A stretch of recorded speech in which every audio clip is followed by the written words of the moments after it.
الرحمن الرحيم رب اشرح لي صدري ويسر لي أمري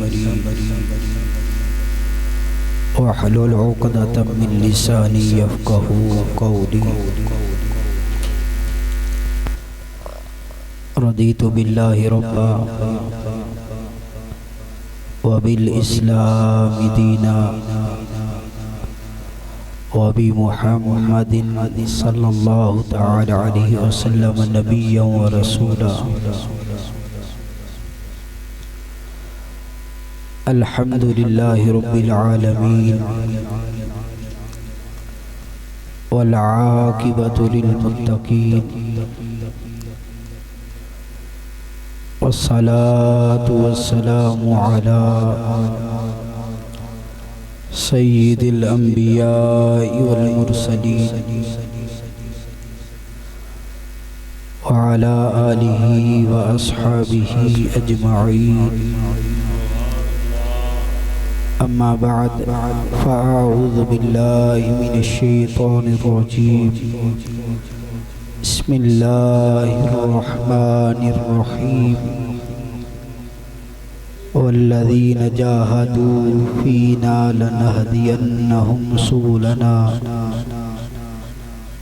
صدق الله مولانا العظيم وصدق رسوله النبي الكريم الأمين قال الله تبارك وتعالى في شان حبيبه مخبرا وآمرا إن الله وملائكته يصلون على النبي يا أيها الذين آمنوا صلوا عليه وسلموا تسليما سبھی دوست احباب ادب کے ساتھ نبی علیہ السلام کی ذات پاک پر درود و سلام عرض کریں الصلاۃ والسلام علیکم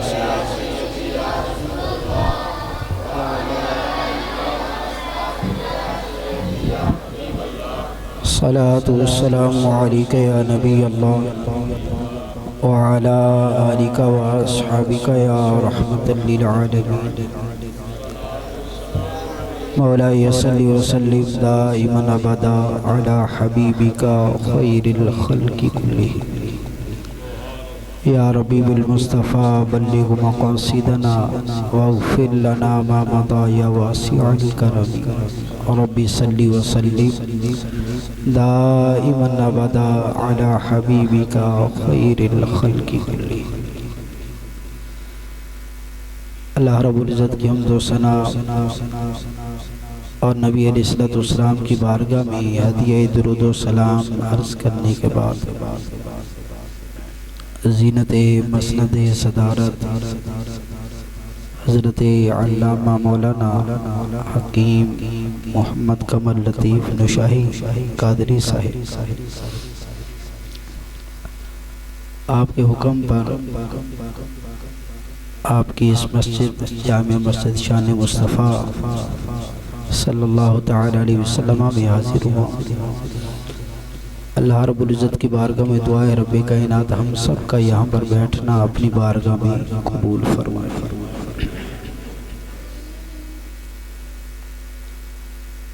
ذہن تو کچھ اور تھا آگے پیارے پیارے سے نمونے موجود ہیں تو انہی سے بیٹھے بیٹھے ذہن بنایا کہ انہی سے ہم کلام ہوں ان کے ساتھ میٹھی میٹھی سی باتیں کی جائیں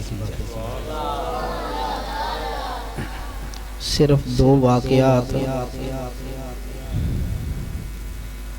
آپ احباب کو گوش گزار کروں گا آپ نے اس کو غور سے سننا ہے اور مجھے امید ہے یہ دونوں واقعات آپ بھولیں گے نہیں کیونکہ وہ لطیفے والے انداز کے ہیں تو آپ کو صحیح طریقے سے جب وہ سمجھ بھی آئے گی اور اس کے اندر سے ہم اپنا عقیدہ اور نظریہ اور اپنے نفس کی جو اصلاح ہے اس کے حوالے سے بھی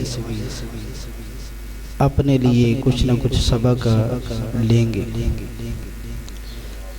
قرآن مجید برہان رشید کے اندر تو رب نے فرمایا والذین جاہدوا فینا لنہدینہم سبلنا، کہ وہ لوگ جو ہمارے راستے میں کوشش کرتے ہیں ہم ان کے لیے راستے کھول دیتے ہیں۔ اب آپ کیونکہ ابھی طفل مکتب ہیں، اس شعبے میں ابھی تازے تشریف لائے ہیں، اور جو چھوٹا بچہ ہوتا ہے اس کے بارے میں نبی علیہ الصلوۃ والسلام کا فرمان ہے کل مولود یولد علی الفطرہ، کہ ہر جو انسان ہے وہ فطرت پر پیدا ہوتا ہے۔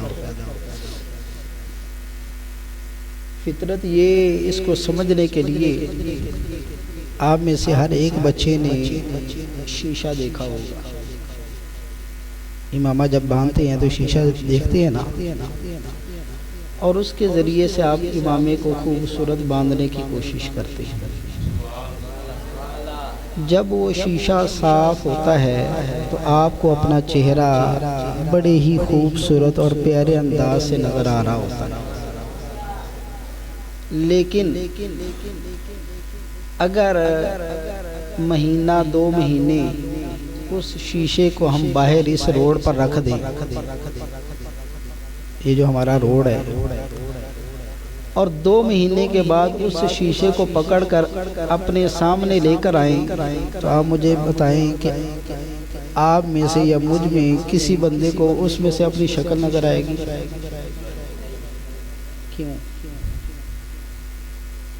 کیوں نہیں نظر آئے گی؟ بتائیں ذرا۔ وہ اس وجہ سے کہ اس کے اوپر گرد و غبار آ جائے۔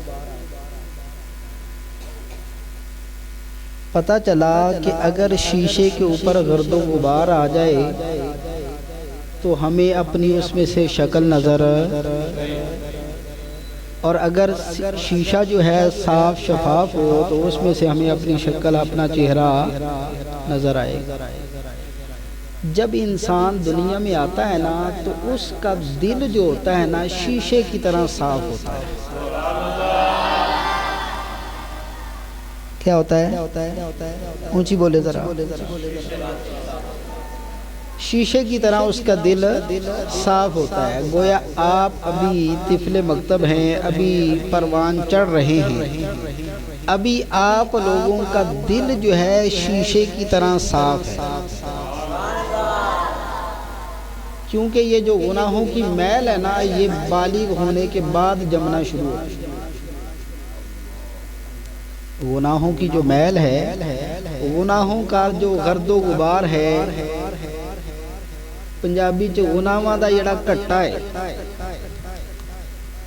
وہ اس وقت جمنا شروع ہوتا ہے کہ جب بچہ کیا ہوتا ہے؟ بالغ۔ اس کا مطلب یہ ہے کہ آپ جیسے اکثر تو ابھی اس حد تک پہنچے ہی نہیں، تو شیشہ ابھی صاف ہے۔ اس صاف شیشے کو اگر آپ ابھی ہی سے اللہ کے ذکر، قرآن مجید کی تلاوت، نبی علیہ الصلوۃ والسلام پر درود و سلام، اور شریعت اسلامیہ کے سانچے میں یا شریعت اسلامیہ کے ریکمار سے یا اس کے کپڑے سے اس کو صاف کرتے رہیں گے تو یہ آپ کا دل جو ہے یہ گرد و غبار والا نہیں ہوگا، بلکہ صاف شفاف رہے گا۔ ہم جس محفل میں بیٹھے ہیں وہ حضور غوث پاک رضی اللہ تعالیٰ عنہ کے نام سے منسوب ہے، ایسے ہی ہے 11ویں شریف۔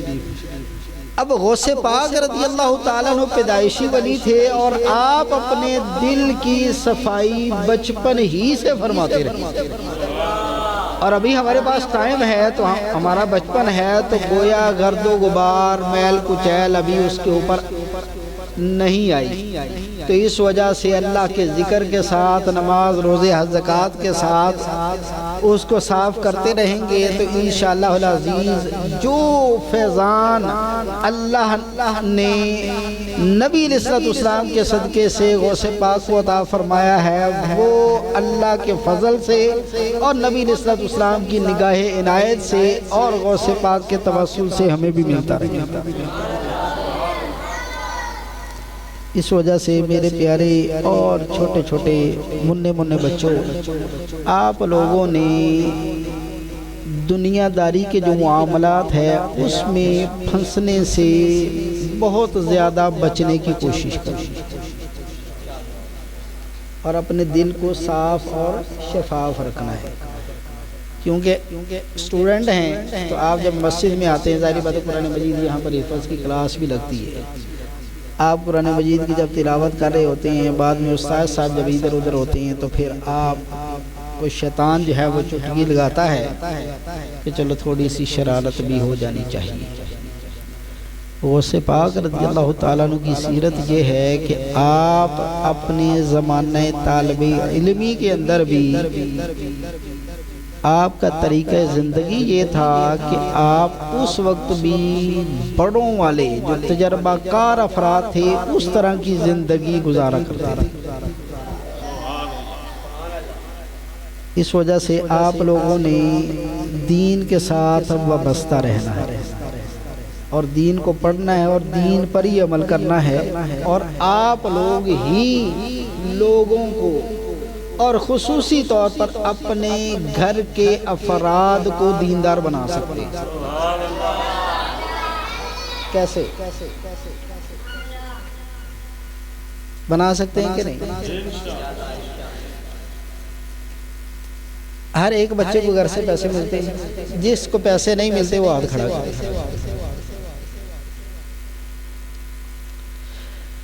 اس دور میں بالکل جو لو لیول کا شخص ہوگا، مزدور بندہ جو ہوگا، وہ بھی کم از کم 10 روپے جو ہے وہ اپنے ہر بچے کو دیتا ہے، ایسے ہی ہے۔ اور اگر کسی دن وہ نہ دے تو کیا ہوتا ہے؟ ہم لوگ کیا کرتے ہیں؟ ضد کرتے ہیں نا، میں نے تو مدرسے تبھی جانا ہے جب مجھے پیسے میری پاکٹ منی دیں گے، تو میں نے تو پیسوں کے بغیر نہیں جانا، گویا ضد کر لیتے ہیں۔ اور آپ کی اس ضد کی بنیاد پر آپ کے والد صاحب یا والدہ جو بھی اس وقت موقع پر گھر میں موجود ہوتے ہیں وہ آپ کو کچھ نہ کچھ دے کر بیچتے ہیں کہ نہیں؟ بولے ذرا پتہ کیا چلا کہ اگر ہم پیسے کے لیے اپنی چیز کھانے کے لیے ماں باپ کو اس بات پر ایگری اور آمادہ کر سکتے ہیں کہ ہماری پاکٹ منی دیں، تو ہم اپنے ماں باپ کو 5 وقت نماز کے لیے بھی ایگری کر سکتے ہیں کہ نہیں؟ 5 وقت نماز کے لیے ایگری کر سکتے ہیں کہ نہیں؟ ضد کے لیے عید پر سوٹ بھی لے سکتے ہیں، گھڑی بھی، اور جو بھی دوست احباب نے کسی اور ہمارے فرینڈ نے لیا ہے کہ اس نے کہا یہ میں لے کے آیا ہوں، تو ہم گھر جا کے کہتے ہیں کہ اس نے لیا ہے تو میں نے بھی لینا ہے اور مجھے لے کر ہی دیں اور آج ہی لے کر دیں۔ پتہ کیا چلا کہ اگر ہم اپنی خواہش جو ہے، اپنا لباس، اپنی اینک، اپنا جو ہے وہ گھڑی یا اپنی پاکٹ منی، اس کے لیے اگر اتنی جد و جہد، اتنی کوشش کر سکتے ہیں تو آپ میں سے ہر ایک بچہ یہ چاہتا ہوگا کہ اس کے والدین جنت میں جائیں۔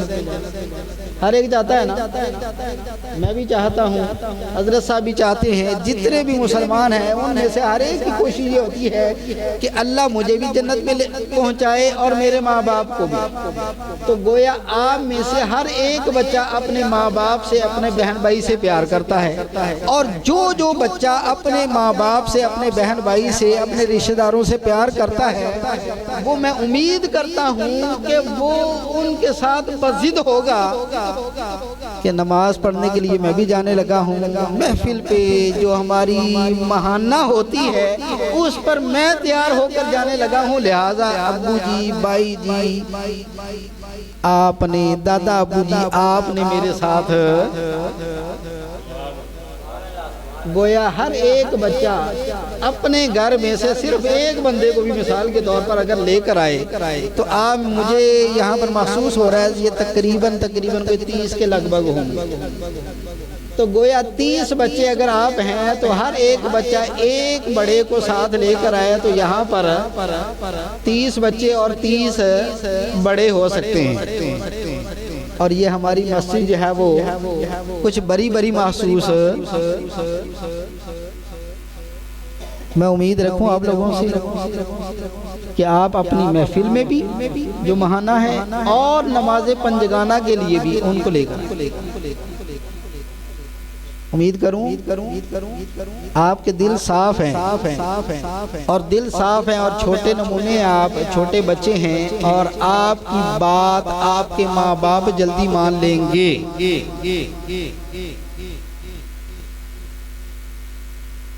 یہ تو بات ہوگی آپ کی تربیت کے اعتبار سے کہ آپ نے یہ کام کرنا ہے، کیونکہ حضرت صاحب جب وہ یہ تصویریں بنتی ہیں تو وہ کبھی کبھی نظر سے گزرتی ہیں تو اس میں پھر پتہ چل جاتا ہے کہ کیا صورتحال ہے محفل میں۔ تو آپ لوگوں نے اپنی اس مسجد کو بھرنے کا تہیہ کرنا ہے۔ کون کون اس مسجد کو بھرے گا اپنی محافل میں بھی، نماز پنجگانہ میں بھی؟ سبھی بھریں گے؟ اونچی آواز میں انشاءاللہ بولنا ہے۔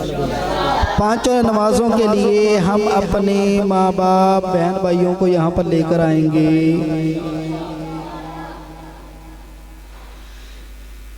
اب وہ جو دو باتیں آپ کو سناؤں، مولانا روم رحمت اللہ علیہ بہت عظیم ہستی گزرے ہیں، مثنوی شریف انہوں نے لکھی ہے فارسی کے اندر، اس میں آپ نے 2 حکایتیں نقل کی ہیں، ان میں سے وہ بہت ساری نقل کی ہیں لیکن 2 حکایتیں میں نے سنانی، اور دونوں ہی کیونکہ آج ہمارے معاشرے کے اندر شاید ہی کوئی گھر ایسا ہو کہ جس گھر کے اندر طوطا نہ ہو، کیا نہ ہو، ہر ایک کی کوشش یہ ہوتی ہے، وہ کسی نے آسٹریلین لیے ہوتے ہیں، کسی نے کاٹھے لیے ہوتے ہیں، کسی نے کوئی لیے ہوتے ہیں، مختلف نام ہیں اب طوطوں کے۔ تو مولانا روم نے بھی مثنوی شریف کے اندر 2 طوطوں کی حکایت نقل کی، ان میں سے ایک حکایت یہ ہے کہ ایک دکاندار تھا، کون تھا؟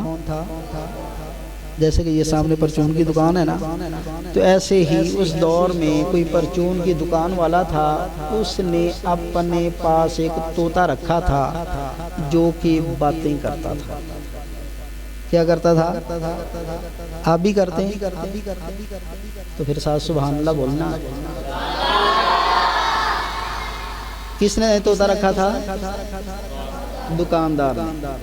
میں نے آپ کو پہلے عرض کیا کہ یہ میں نے آپ کو سکھا کے جانی ہے۔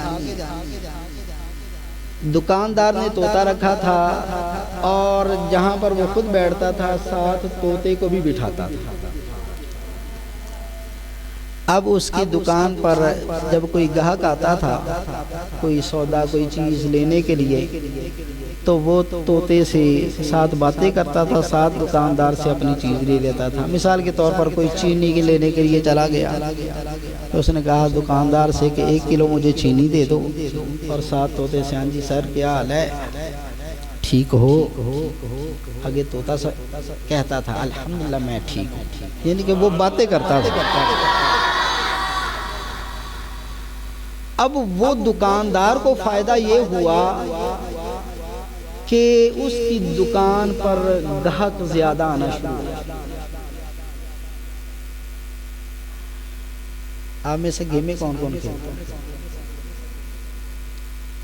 اگر کسی جگہ پر نئی گیم آئی ہو تو پھر آ کر دوسرے کے کام کرنا۔ آج میں نے وہاں پر کھیلی لیکن نہیں آئی ہوئی، ایسی کرتے ہیں نا، گویا ایک کھیل کی آتا ہے اور وہ آ کر دوسرے کو دعوت دیتا ہے، بتاتا ہے تھے۔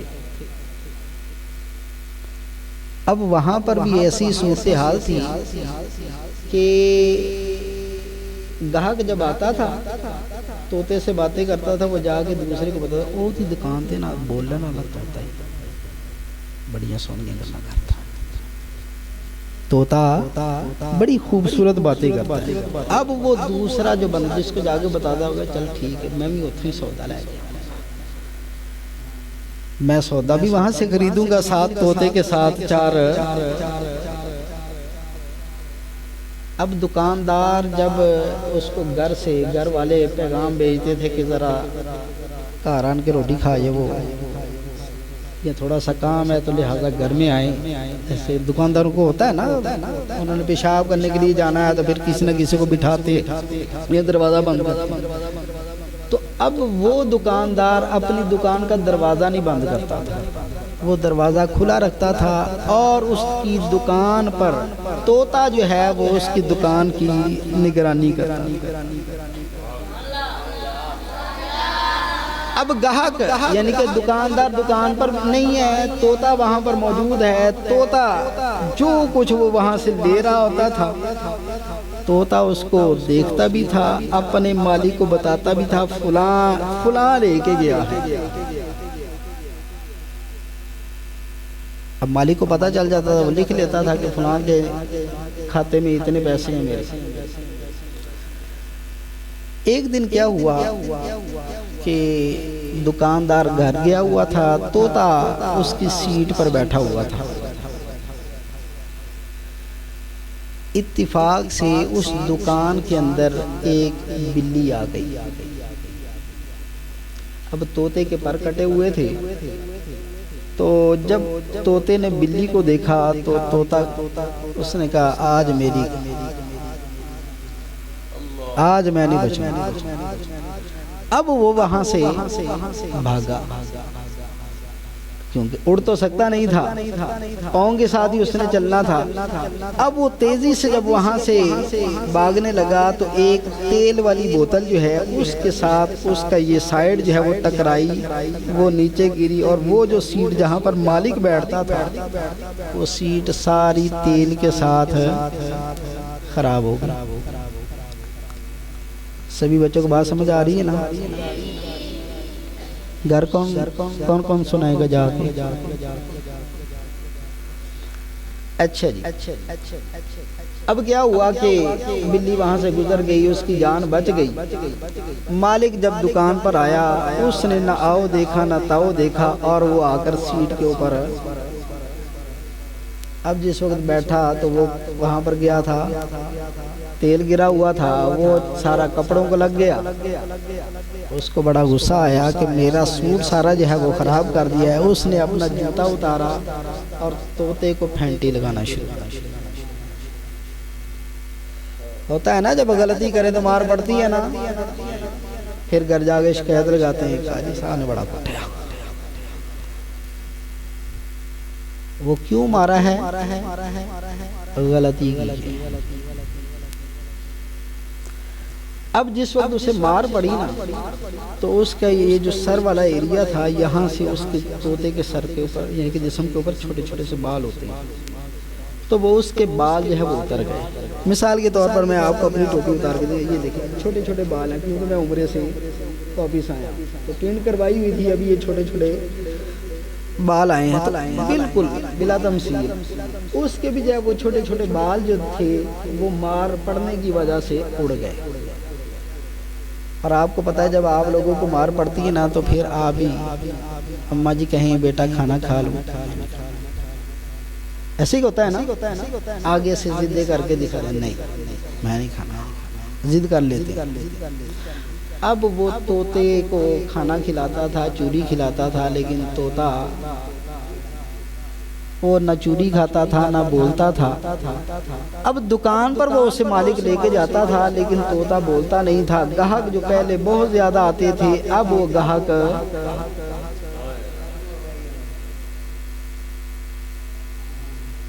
بات سمجھ آ رہی کہ نہیں؟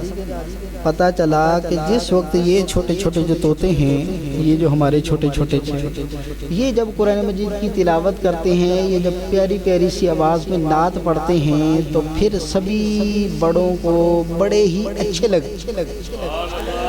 لیکن جب یہی جو چھوٹے چھوٹے سے بچے ہیں یہ شرارتیں کریں، ضدیں کریں، ناجائز، کیونکہ میں نے پہلے ضد کرنے کا کہا ہے نا، تو اس وجہ سے ناجائز ہاتھ میں عہد لگا رہا ہوں کہ ناجائز ضد نہیں کرنی۔ تو اگر ناجائز ضد کریں گے تو پھر اس کے اوپر آپ کو اگر مار پڑے گی تو اس میں آپ کا اپنا قصور ہوگا۔ اس وجہ سے آپ نے جائز ضد کرنی ہے۔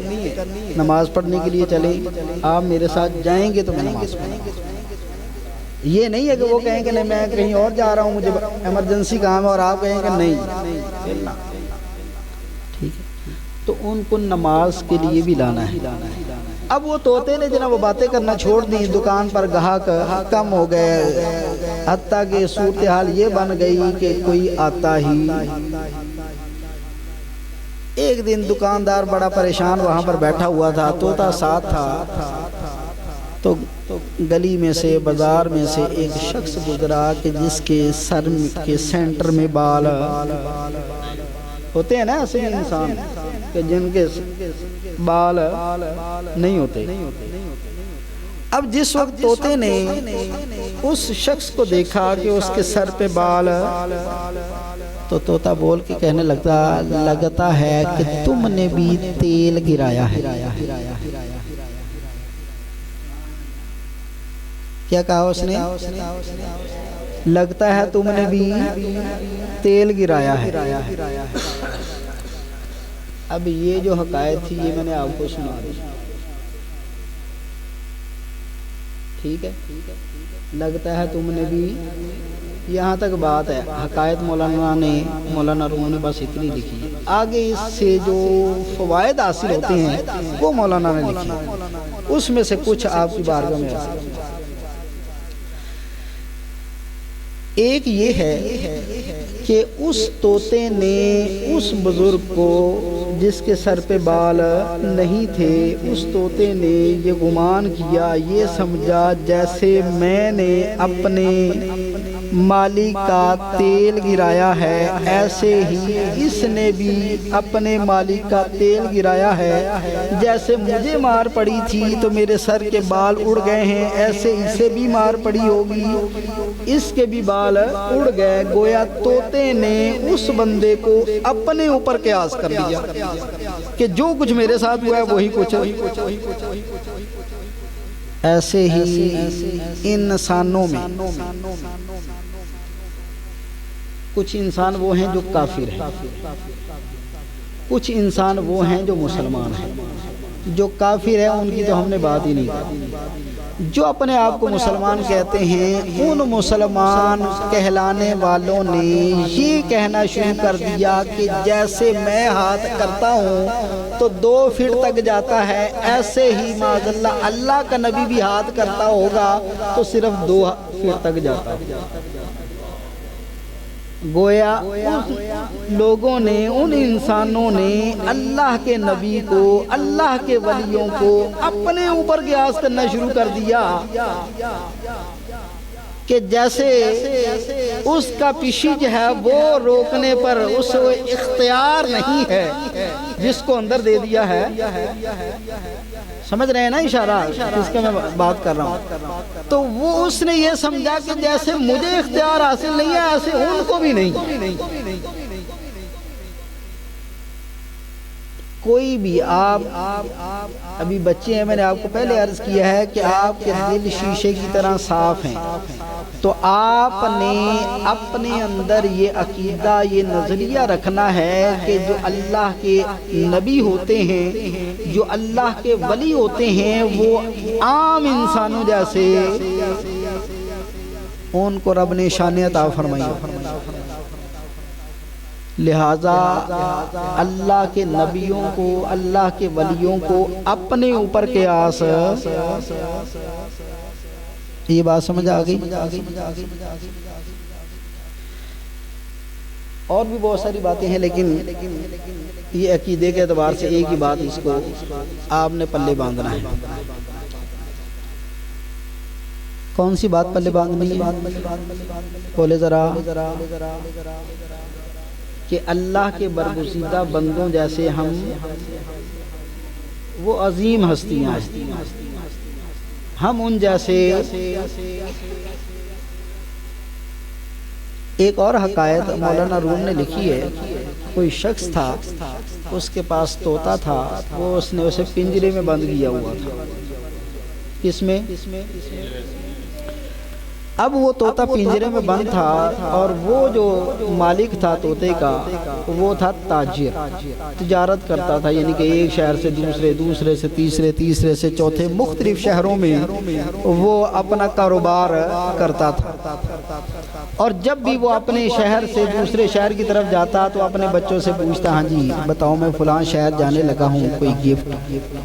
جیسے کہ ہم مدینے گئے تھے تو پیچھے سے کبھی کسی کا فون آ رہا تھا، آتے ہوئے اجوا لے آئیے گا، کوئی کہہ رہا تھا میرے لیے آتے ہوئے وہاں سے فلاں عطر لے آئیے گا، کوئی کہہ رہا تھا میرے لیے آتے ہوئے وہاں سے جبہ لے آئیے گا۔ ہر ایک اپنی اپنی فرمائش جو ہے وہ کر رہا تھا۔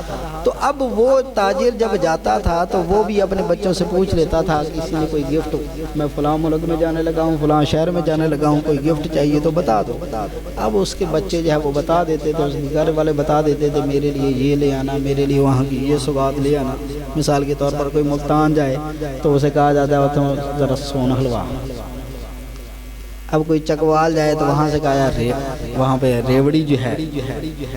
تو ہر ایک علاقے کی اپنی اپنی سوغات ہوتی ہے۔ قصور میں جائے وہاں سے میتھی لے آئیے۔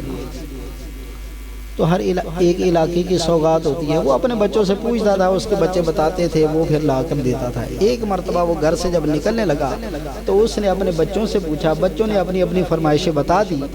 اس کے ذہن میں خیال آیا کہ میرا طوطا اتنا عرصہ ہو گیا میں نے رکھا ہے، آج تک میں نے اس سے نہیں پوچھا کہ تجھے بھی کچھ چاہیے۔ تو کہنے لگا طوطے بتا، میں فلاں برے صغیر میں جانے لگا ہوں، بتا تجھے بھی کوئی گفٹ چاہیے؟ اس نے کہا ہاں مجھے بھی گفٹ چاہیے۔ اس نے پوچھا وہ کیا؟ تو آگے سے کہنے لگا طوطا کہ میرا بس اتنا سے گفٹ ہے کہ آپ کو کہیں راستے میں طوطے نظر آئے نا تو ان طوطوں کو میرا سلام کرنا ہے۔ ان کو کیا کرنا ہے؟ میرا سلام کرنا ہے، اور ساتھ میرا یہ پیغام دے دینا ہے کہ تم انجوائے کر رہے ہو اور میں کہہ دوں۔ اس نے کہا یہ تو اس نے آسان سی بات کر دی، بس ٹھیک ہے۔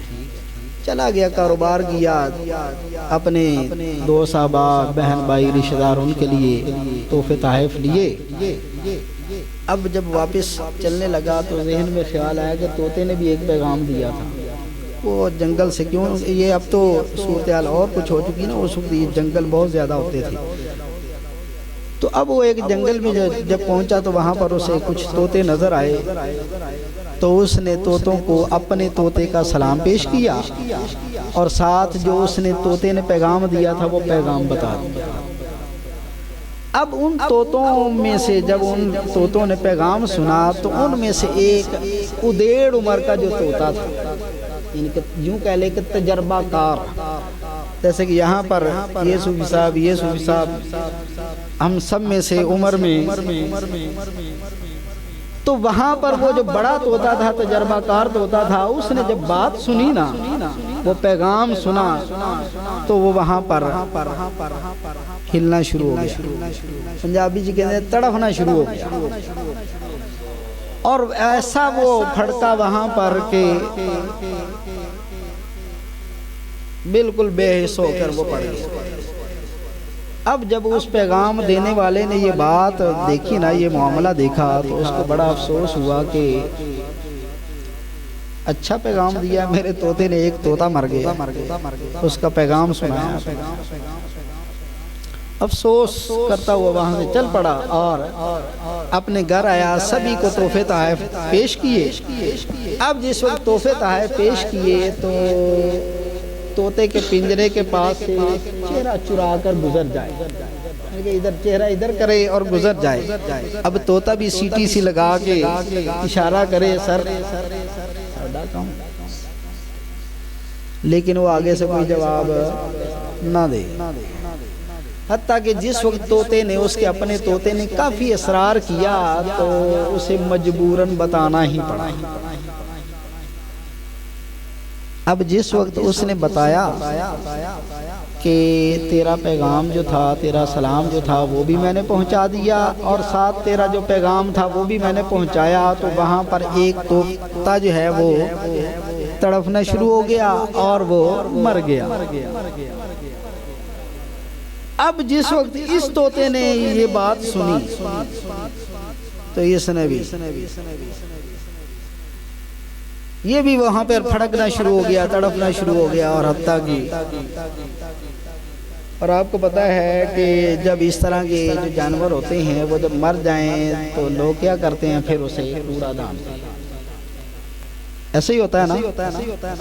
اب کیا ہوا، جب اس نے دیکھا کہ یہ بھی گیا، اس نے پنجرہ کھولا، طوطا پکڑا اور باہر کوڑا دان کی طرف جب اس نے پھینکا تو ادھر سے وہ اس کے ہاتھ سے گیا تو ادھر سے طوطا اڑتا ہوا وہ جا بیٹھا۔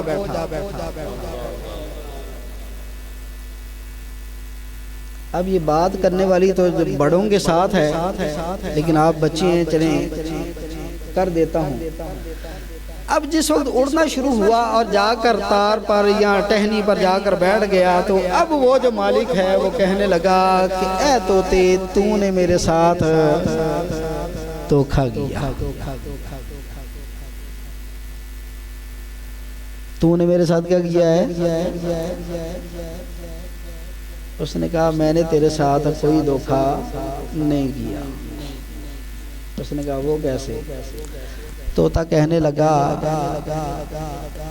جو مرا میں بھی نہیں ہوں، اور پیغام جس کو تو نے دیا تھا مرا وہ بھی نہیں، مرا وہ بھی نہیں ہے، اس نے تیرے ہاتھ مجھ تک یہ پیغام پہنچایا ہے، آزادی چاہتے ہو، اڑنا چاہتے ہو تو مر کے دکھاؤ۔ میں نے آپ کو پہلے کہا کہ آپ چھوٹے بچے ہیں، آپ لوگوں کو یہ بات سمجھ نہیں آنی۔ اس نے کہا آزادی چاہتے ہو نا، ابھی تو قید ہو، اگر آزادی چاہتے ہو تو مر کے دکھاؤ، مرو گے تو آزاد ہو جاؤ گے۔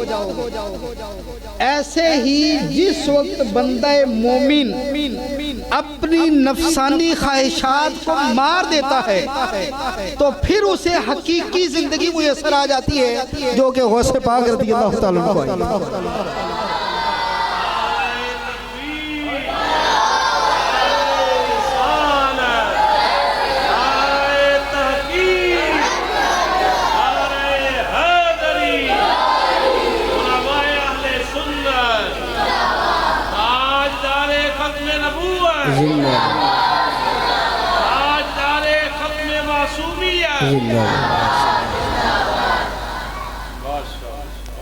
بات سمجھ آئی؟ اگر حقیقی زندگی چاہتے ہیں ہم میں سے ہر ایک، تو اس کے لیے کیا کرنا پڑے گا؟ مرنا پڑے گا۔ یہ ہمارے اوپر بلب ہے نا، یا مغرب کے جر رہے ہوں گے، کسی ایک بلب کو آپ ہاتھ لگا کر دیکھیں تو کیا ہوگا؟ بولے ذرا، وہ جل رہا ہے، لیکن آپ کو کیا دے رہا ہے؟ اگر جلیں گے نا عشق مصطفیٰ میں، دنیا داری میں نہیں، عشق مصطفیٰ میں اگر جلیں گے تو پھر مخلوق خدا کو روشنی ملے گی، اور جو جلتا ہے اسے کچھ نہیں ملتا۔ یہ بھی ذہن میں رکھیے گا، ظاہری طور پر جو نظر آ رہا ہوتا ہے ان کو کچھ نہیں میسر آ رہا، وہ کیا کر رہے ہیں؟ دوسروں کو فیض بانٹ رہے ہیں۔ جو مر جاتا ہے شریعت پر، حضور کے دین پر کٹ مرتا ہے، پھر پورا لاہور اس کے جنازے میں امڑ آتا ہے۔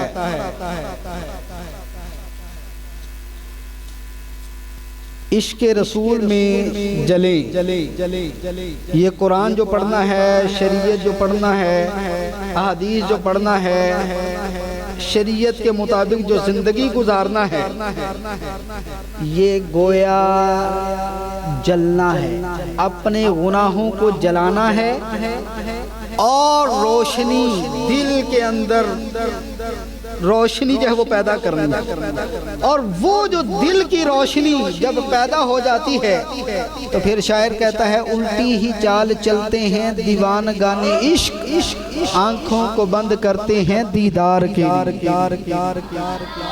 پھر یہ نہیں ہے کہ اگر ہم آنکھیں کھولیں تو پھر پتہ چلے سامنے کیمرہ ہے، پھر آنکھیں بند بھی ہو تو پتہ چل جاتا ہے کون آ رہا ہے کون۔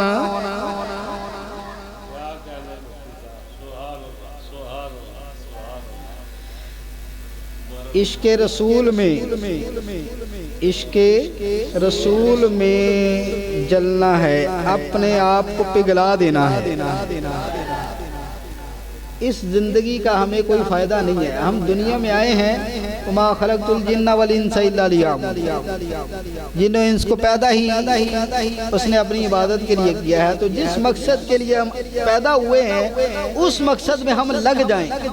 یہاں پر یہ کسی کی 10 سال ہے، کسی کی 15 ہے، کسی کی 20 ہے، کسی کی 30 ہے، 40 ہے، 50 ہے، 60 ہے، اب تو 60 سے اوپر اکا دکا ہی نظر آتا ہے، وگرنہ 60 سے پہلے پتہ کٹ جاتا ہے۔ تو زندگی کا یہ جو 60 سالہ 70 سالہ 100 سالہ یہ کب ختم ہو جانی ہے کوئی پتہ نہیں ہے، لیکن حقیقی زندگی یہ 60 سالہ شریعت کے دائرے میں گزار کے چلے گئے تو آخری جو زندگی ہے وہ نہ ختم ہونے والی ہے، اور وہاں پر پھر موجیں ہی ہوں گی جب یہاں پر اچھا کام کر کے گئے، اور اگر یہاں پر اچھا کام نہیں کیا تو پھر وہاں پر پریشانی وہ زیادہ بن جائے گی۔ اللہ مجھے آپ کو صحیح معنوں میں شریعت اسلامیہ کے مطابق زندگی گزارنے کی توفیق عطا فرمائے۔ وآخر دعوانا الحمدللہ رب العالمین۔